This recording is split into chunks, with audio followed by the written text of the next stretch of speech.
तो कोटा में ग्रामीण अंचल के मतदान केंद्रों पर कई रंग बिरंगी तस्वीरें भी देखने को मिल रही हैं।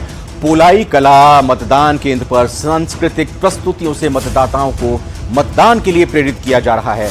मतदाताओं के मनोरंजन करने के लिए राजस्थानी कला और संस्कृति के सराबोर सांस्कृतिक प्रस्तुतियां दी जा रही है और मतदाताओं को जागरूक भी किया जा रहा है। रंग बिरंगे किस तरह की तस्वीर राजस्थान में, देखिए एक ब्रेकिंग न्यूज, ये दिखाएंगे तस्वीरें आपको, लेकिन बड़ी खबर आ चुकी है। 4 घंटों का वोटिंग परसेंटेज, 4 घंटों का वोटिंग परसेंटेज 26% से ज्यादा प्रदेश में अब तक मतदान हो चुका है। 26 कुछ प्रतिशत यहां पर अभी तक वोट डाले गए, लेकिन तस्वीरें भी देखनी जरूरी हैं। इन तस्वीरों को देखिए और समझिए 26% को और आगे बढ़ाना है। इस 26% को और आगे बढ़ाना है और पहले चरण की जो भरपाई है उसको पूरा करना है। ये देखिए, ये है राजस्थान, ये है राजस्थान की पहचान, ये है राजस्थान की संस्कृति और क्या तैयारियां वहां पर की गई हैं चुनाव आयोग की तरफ से, स्थानीय लोगों की तरफ से। यहां कलाकार पूरे पारंपरिक वेशभूषा और परिधान में नृत्य करते हुए, डांस करते हुए, इसका ऑडियो भी हम आपको सुनाने की कोशिश करेंगे, क्योंकि ये रंगीलो राजस्थान है, ये हमारा राजस्थान है। और हमारे राजस्थान में अगर सरकार देश के लिए चुननी है तो किस तरीके से ये हाथ में रावण हत्ता लिए हुए हैं और ये प्रतीकात्मक घोड़ी नृत्य यहां पर आप देख सकते हैं, ये भी यहां पर कलाकारों के जरिए किया जा रहा है। नाच गाकर जो मतदाता आ रहे हैं उनका शुक्रिया अदा किया जा रहा है और मतदाताओं को प्रेरित किया जा रहा है। आइए, और ये न्यूज़ 18 राजस्थान भी अपील लगातार आपसे यही कर रहा है, आइए वोट डालिए इन 13 सीटों पर अगर आपकी वोट है। आइए, और अगर देश के बाकी हिस्सों में जहां पूरे 88 सीटों पर 13 राज्यों में वोट डाले जा रहे हैं, आप तक यह खबर पहुंच रही है सोशल मीडिया के माध्यम से, टीवी चैनल के माध्यम से, तो आप भी अपने मत का इस्तेमाल करने के लिए आइए। देखिए कोटा की ये रंग बिरंगी तस्वीरें और इन रंग बिरंगी तस्वीरों के जरिए उत्साह, ऊर्जा अपने आप आती है। तस्वीरें निकलकर वो भी सामने आ रही हैं जब दूल्हा अपनी शादी के साथ फेरे लेने से पहले पहुंचता है मतदान केंद्र पर और कहता है कि मेरे लिए जरूरी काम अपनी सरकार चुननी है, अपना जनप्रतिनिधि चुनना है, अपना सांसद चुनना है। शादी भले ही जीवन में एक बार होती है, 5 साल में भले ही यहां चुनाव होता है, लेकिन जरूरी है अपनी सरकार, अपने देश का निर्माण और अपने नेता का चुनाव करना भी। शादी भी होगी लेकिन मत पहले है। महिलाओं को हमने सुना, लंबी लंबी कतारों में लगी हुई महिलाएं दिखाई दी, कहा जी पूजा बाद में करेंगे, घर का काम बाद में करेंगे, खान पान बाद में करेंगे, पहले वोट डालेंगे। और इन तस्वीरों के जरिए वोटर्स को जगाने की कोशिश, वोटर्स को बताने की कोशिश, वोटर्स को यह अपील करने की कोशिश कि आप बड़ी से बड़ी संख्या में, ज्यादा से ज्यादा संख्या में निकलकर बाहर आइए। तो ये सांस्कृतिक रंग देखने में सामने आ रहे हैं कोटा से। चलो मतदान करें, चलो मतदान करें, चलो।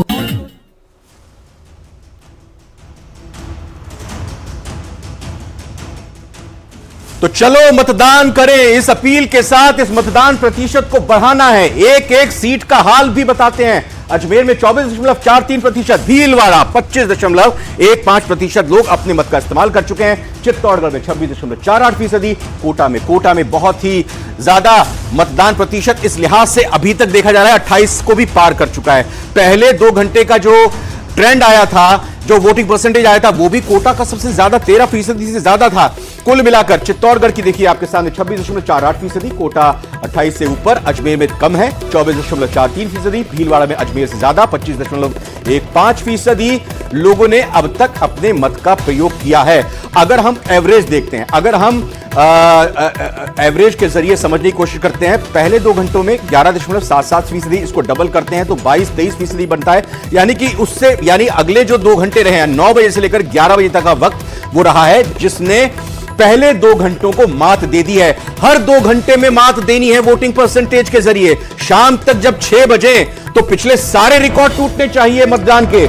सभी की तरफ से अपील की जा रही है, अपने आधार पर, अपने मुद्दों पर आप वोट दीजिए, किसी दबाव में वोट मत दीजिए। हर लिहाज से निष्पक्ष, निर्भीक, स्वतंत्र चुनाव कराने की चुनाव आयोग की कोशिश और चुनाव आयोग की तरफ से तैयारी भी की गई है। कोई आपकी शिकायत है, कोई आपकी समस्या है, वो भी आप पहुंचा सकते हैं। लगातार वोटिंग परसेंटेज इन 13 सीटों का आपकी टीवी स्क्रीन पर इस वक्त दिखाई दे रहा है।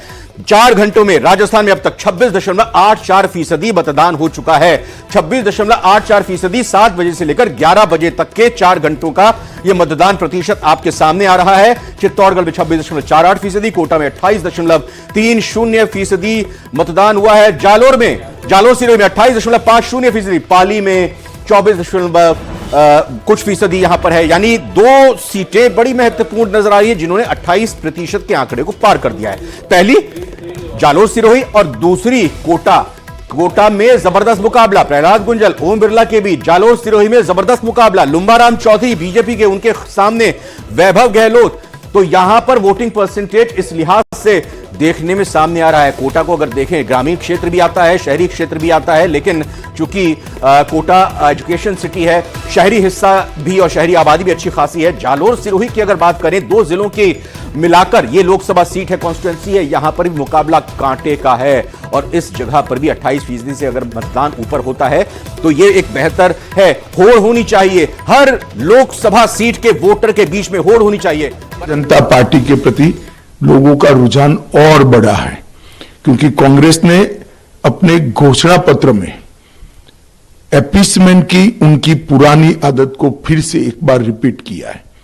कांग्रेस के घोषणा पत्र में पर्सनल लॉ को हम आगे बढ़ाएंगे, ये बात की है।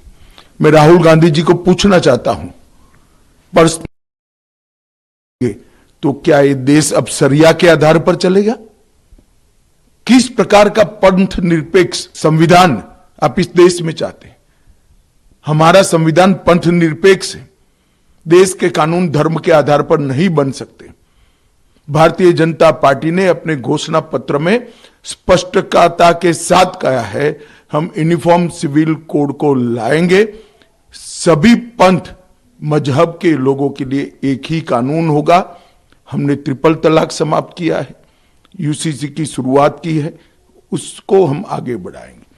राहुल गांधी जी पर्सनल लॉ की बात करते हैं, वो देश को खंड खंड तोड़ने की बात है।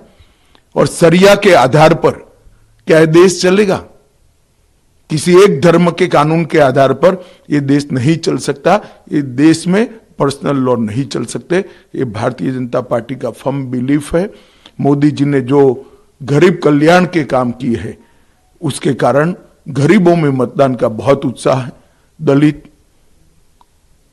आदिवासी, पिछड़ा समाज और गांव के गरीब, सभी वर्ग के गरीब बहुत उत्साह के साथ मोदी जी के लिए वोटिंग कर रहे हैं। और मुझे पूरा भरोसा है कि हम तीसरी बार देश के प्रधानमंत्री के रूप में 1 तारीख के बाद नरेंद्र मोदी को देखेंगे। ये सब भारतीय जनता पार्टी के कार्यकर्ता और करोड़ों देशवासियों की भावना है। केंद्रीय गृह मंत्री अमित शाह को आपने सुना, आरोप लगाते हुए कांग्रेस पर, अपीजमेंट का आरोप लगाते हुए, तुष्टीकरण का आरोप लगाते हुए, साथ ही यह कहते हुए कि बड़ी संख्या में मतदाता वोट करने के लिए निकल रहे हैं और रिकॉर्ड बनाएंगे, काफी संख्या में आगे भी आएंगे और प्रधानमंत्री नरेंद्र मोदी के नेतृत्व में सरकार बनाएंगे। यह बात अमित शाह गृह मंत्री कहते हुए।